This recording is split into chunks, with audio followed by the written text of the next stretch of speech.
Овошја во сите бои како и зеленчук треба да ни бидат секојдневно наменитоа во услови на екстремно високи температури.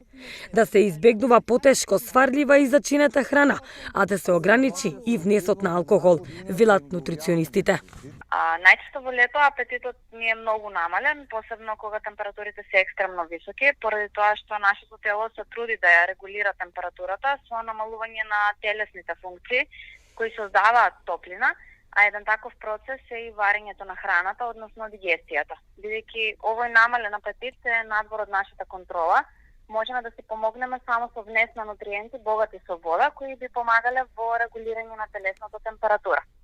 И сега освен намален апетит, намален е и квалитетот на сон поради топлото време, па затоа се препорачува до вас во текот на ноќта да имате и шиша со вода, која би ја конзумирале во текот на ноќта доколку се почувствувате дехидрирани.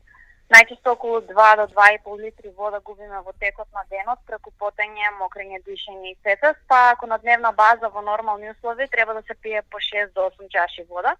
Во лето, особено за време на топлотни бранови како што е сега, поради зголемената брзина на губење на течности од телото, треба да го зголемиме и внесот на количина на внесена вода. Меѓутоа, тоа не мора да е директно испиена вода, туку може да се вклучи преку намирници богати со вода. Сега исхраната треба да изобилува со овошја во сите бои, како и зеленчук. Тоа еве јас издвоила неколку кои се типични за нашето поднебие и секој може да си дозволи да ги има во неговата кошничка за пазарење. Први би ги изброила краставиците и доматите како едни од најосвежувачки зеленчуци со содржина од 95% вода, кои може да ги комбинирате во сандвичи или едноставно во салата. Потоа зелениот листов зеленчук кој исто така содржи од 80 до 95% вода, што го прави исто така лесен за дигестија и дава разладувачки ефект на телото.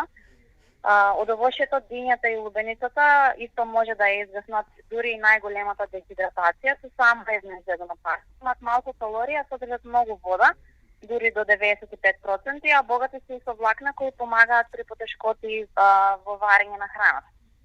Целерот и брокулата исто така се намирници кои содржат големи количини на вода и треба да се вметнат во летното меню за исхрана. Цитрусните овошја, како лимон, портокал, цитрон, исто така богати се со вода, но освен тоа содржат и големи количини на С витамин, кој помага и да се заштитиме од зрачењето на сонцето.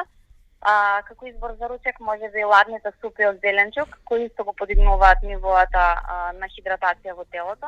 Јогуртот би го броил исто во освежувачки намирници, кои може да се конзумираат во најразлични комбинации или самостојно и на тој начин да се разладите.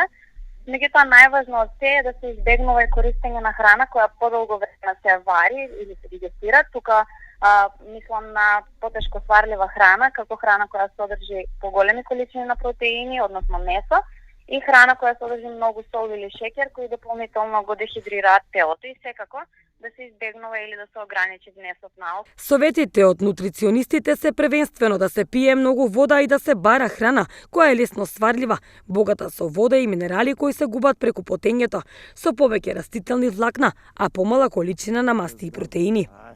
Свежи овошни сокови и ферментирани млечни производи со ниска содржина на масти се исто корисни на овие горештини.